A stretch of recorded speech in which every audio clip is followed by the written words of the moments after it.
Hi everyone. My name is Wilhelm. I'm the head of external products at Rovio. And I'm here to talk about the mobile games publisher 3.0.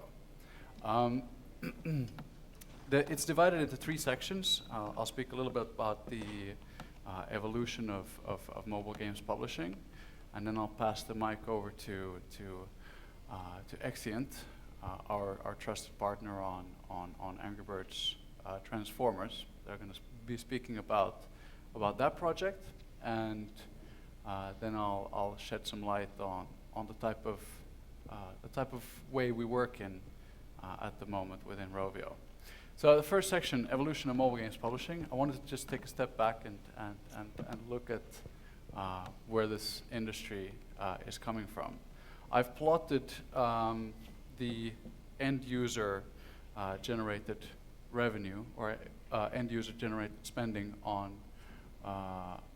this chart over time, and I wanted to just look back and see some of the big points that happened during that time. So I want to say that the more visually rich mobile games industry started with iMode. We did take it over to Europe as well, but I think we did a few mistakes when doing that back in the days. J2ME and Brew is kind of where it took off for the Western world. Eventually, that led to practices, perhaps not very nice practice. Jamba EU was sued. That's also the time when I joined mobile gaming, 2004. Important milestone. Mobile operator, Valley of Death. This was the carrier deck, WAP deck era. Phenomenal memories. I see some smiles in the audience. It was a lot of fun. Every year was supposed to be the year of mobile. It never came until the iPhone dropped. But it took some time before the actual App Store was released or was put live, and it was a little bit of a Robin Hood moment there, where all of a sudden what used to be basically the opposite way around, 70-30 in favor of the carrier, was in favor of the developer. It didn't really shake mobile game spending or consumer spending in any wild form. It's Angry Birds in 2009. I think that kind of shook the industry a lot, because it was the first really mass market phenomenon mobile game. And then the iPad released a year later. Do you know what you see the graph really changes? It's like a little hockey stick there. Do you know what that is? Anyone? I'm sure you can guess what's happening next in the chart. No?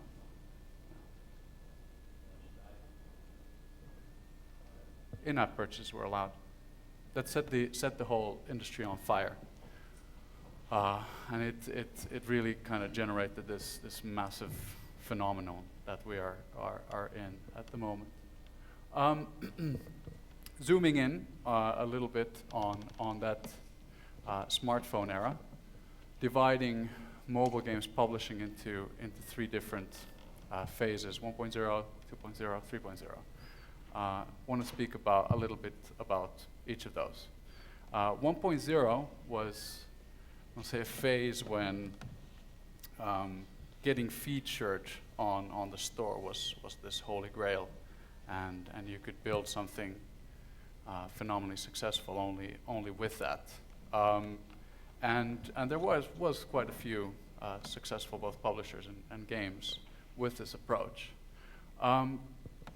That's at the same time kicked off the gold rush, and it became increasingly difficult to make a dent in the space. So free-to-play comes along, and through that, the rise of a number of technologies, a number of services through which you could make your own fortune. You could go ahead. You could acquire your own players. There was channels that could be basically bought for money for your game. So the developer, in one way, became the publisher, and there was at some level, no need for a mobile games publisher at all, 2.0. Fast forward at this moment, it's quite the crowded place, the store. And some numbers or some recent numbers, there's over 300,000 iOS games on the store today, or close to 200 new games launching every day. The median revenue for iOS games is under $500, and the average is just under 6,000. An incredibly crowded place. Now, due to that, we're in a phase now where I want to say that the biggest and best and the newcomers that can really drive innovation to this industry, partnerships is where this industry's future is in terms of publishing. Love. So the mobile games publisher of today is I want to say is just no longer just the publisher. The playing field is even, and the publisher has become a partner. Why is that? Well, it's quite simple, and we go back to what happened. In the old world, you could categorically say that a developer was responsible for the product, and that included monetization, virality, retention, and publisher was responsible for reach, marketing. It's very difficult to distinguish those today from each other. So you have to build partnerships around your game as a service in order to have a fruitful relationship between a developer and a publisher. And I think that's key to success now. Publishers are not someone on a pedestal, but a partner through which you can certainly get reach, but you can get a lot more also. Oh, look at that. So now for something completely different. Holy crap, okay. So I wanted to introduce Adam with the help of a few friends and the help of a never before seen trailer of Angry Birds Transformers.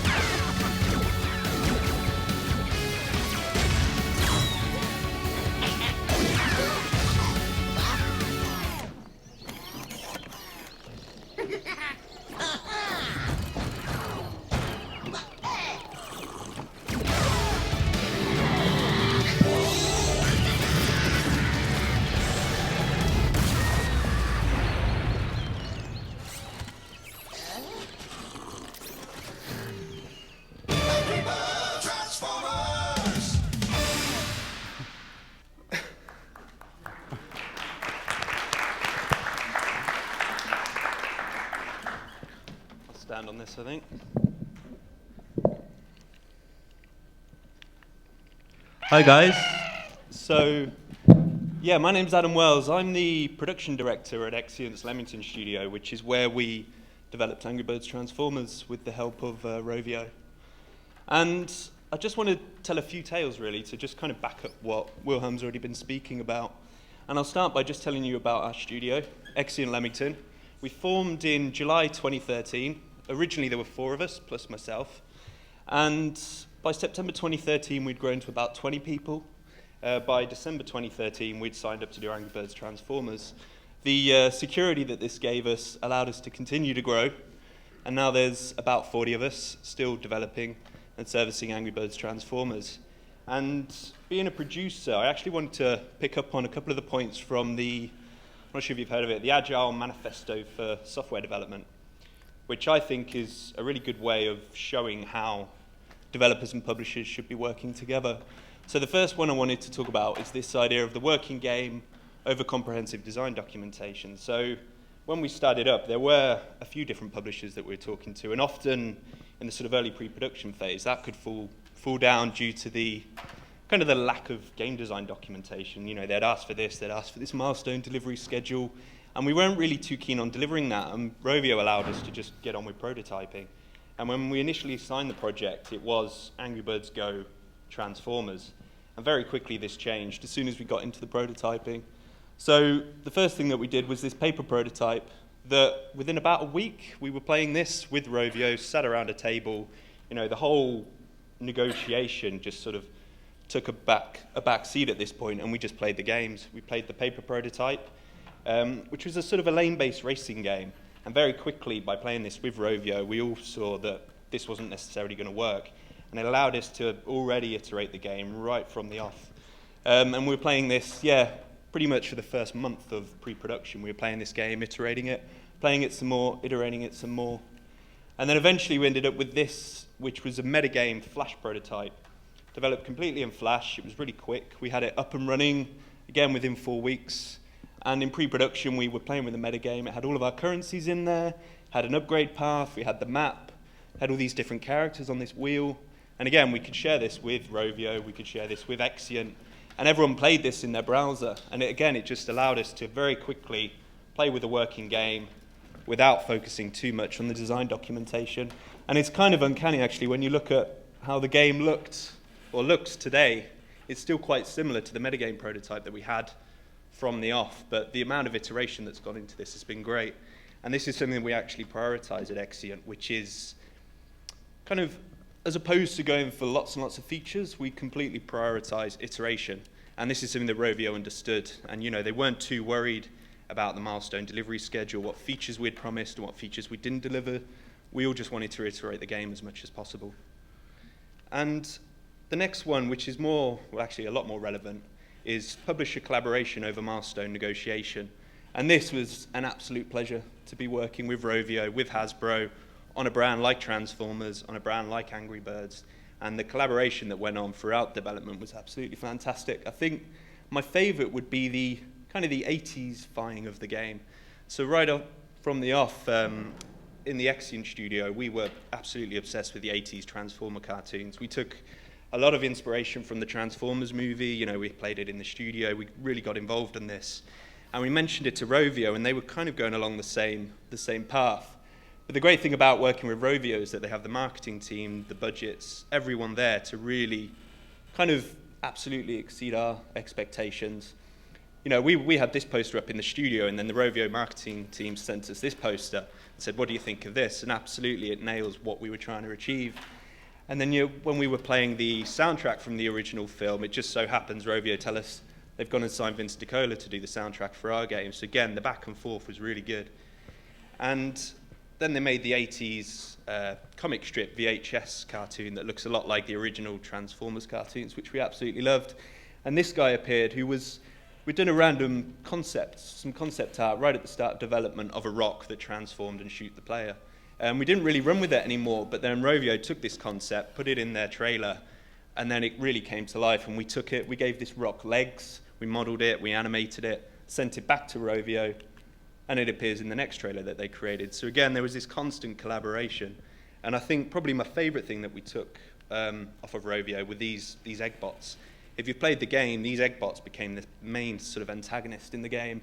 And we originally hadn't concepted these. We didn't really know what these egg bots were going to do. And then when we saw the trailer, absolutely, we took them, modeled them, put them in the game, and we have them running along in the core loop now. And we're not finished. I think we'll probably be doing more and more and more stuff with the egg bots. And I just really want to focus in on this principle, this publisher collaboration over milestone negotiation, because I was absolutely guilty of it. I came from a console background before I got into mobile. And in our first couple of milestones, I was so obsessed with kind of ticking off the checklist, telling Rovio, "Oh, we didn't deliver you this feature because of these reasons, but we delivered you this feature because of those reasons." And I was very much stuck in that sort of old way of thinking. And very quickly, we scrapped all of this. And instead, what we've delivered to Rovio are these milestone videos. Every single month, every 4 weeks, we deliver them a video, similar to what you'd see on Kickstarter, of just what we've done, why we've done it, and where we are. And then about a week before beta, actually, Wilhelm asked us for one last milestone video before the game was due to release, which I'll play for you now.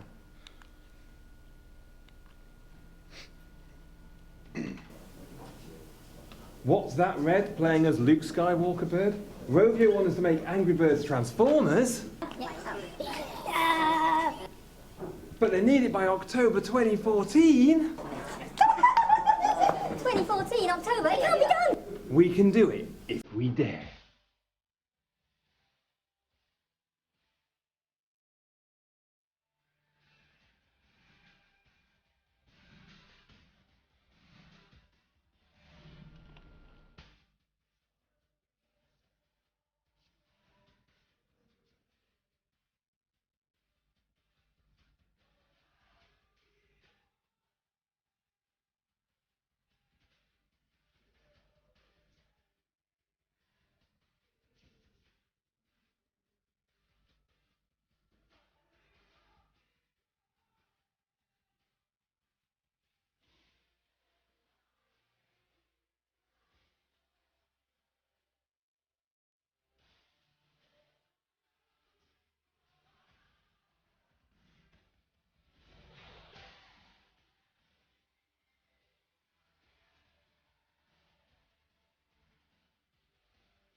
And that's that. With that, I'll hand back over to Wilhelm. Just to reiterate, these videos are a nightmare to put together, but they're worth it in the end. Cheers. Thank you, Adam. Thanks. It's been a phenomenal partnership, phenomenal collaboration with Exient's not only studio in Leamington Spa, but also the studio in Malta, and the product that we have both live here and on the screen has been incredibly well received with fans. It's been I'll share some numbers in a minute, but it's done really well so far, and I'm super excited about continuing on that partnership. So what do we do in terms of partnerships at Rovio? To sum up and just a little bit of background of Rovio in this day and age. We label ourselves as the world's leading entertainment company with mobile games at its heart. I believe we're really the only company that can claim this position, and we're aiming towards building brands for a very long time. 2016 marks an incredibly exciting year for Rovio and for Angry Birds. Next year, the feature-length movie the feature-length Angry Birds movie together with Sony is coming out cinemas worldwide in next summer, 2016. And that's also where the bird with arms and legs is going to be featured there. So it's a big step up in the brand. Some numbers. We clocked in 2.5 billion game downloads. We have a TV channel integrated throughout the Rovio games. It's called Tunes. We've had 4 billion views there. It's less than 2 years old at this moment. 1.6 billion YouTube views, close to 30 million Facebook followers, above 90% aided brand awareness. We've taken the bird to places where no bird has gone before. There's consumer products, parks, social media events, books, movie coming up, animations, really expanded what a game franchise can really be. And we've built game partnerships with some of the most talented, best developers in this industry. Exient built Angry Birds Go, as well as Angry Birds Transformers. Angry Birds Epic is built by Chimera. We've also launched a few successful games under the Rovio Stars third-party publishing label. Tiny Thief by 5 Ants, Juice Cubes, Pocket Play Lab, Plunder Pirates by Midoki. At this moment, we're in soft launch with a game called Angry Birds Fight, built by Kitaretsu in Tokyo, and another game by Outplay called Stella Pop. So we're by no means diminishing the importance of our internal studios at all, but acknowledge that there are incredibly talented studios out there that we want to work with. Some numbers on those games. We've managed to really accelerate the awareness and reach of all of these games, and this is I'll say to 99.5% driven through earned media as well as our own cross promotion. We've done very little user acquisition on these titles. It's not that we don't do user acquisition or that we wouldn't do user acquisition, but these are predominantly driven through earned media and cross promotion. So what are we looking for? Free-to-play games, high quality, casual up to mid-core, with strong visuals and characters. That's a key element throughout everything that Rovio does. And with that, we wouldn't shy away from bringing it to places where mobile games can go when they become phenomenally successful. What do we offer? We offer a team to work together with our partners. That team consists of a product manager, producers, art designers. We help in UX, we help in monetization, and we have an in-house ad sales team, and as well as an in-house ad technology. I'm speaking on a panel here tomorrow a little bit more about ads if someone is interested.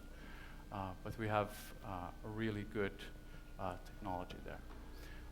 Marketing, paid and earned media, as well as creation, as well as the usual suspects, QA, dev funding. On top of that, customer support. We have a team inside of our office in Finland that is helping our fans in case they have any challenges in their games. What type of partnership opportunities? Third-party publishing and distribution, production of new IP as well as production of existing Rovio IP. That's that on Rovio. If you want to contact me, I'm to be found on Wilhelm TAHT at rovio.com, and I want to open up for questions.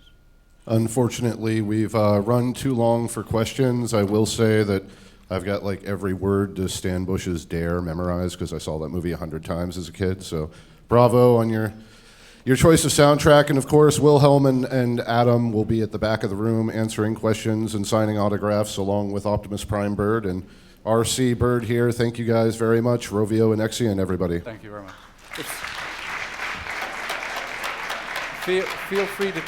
Feel free to take selfies with the birds. Here we go.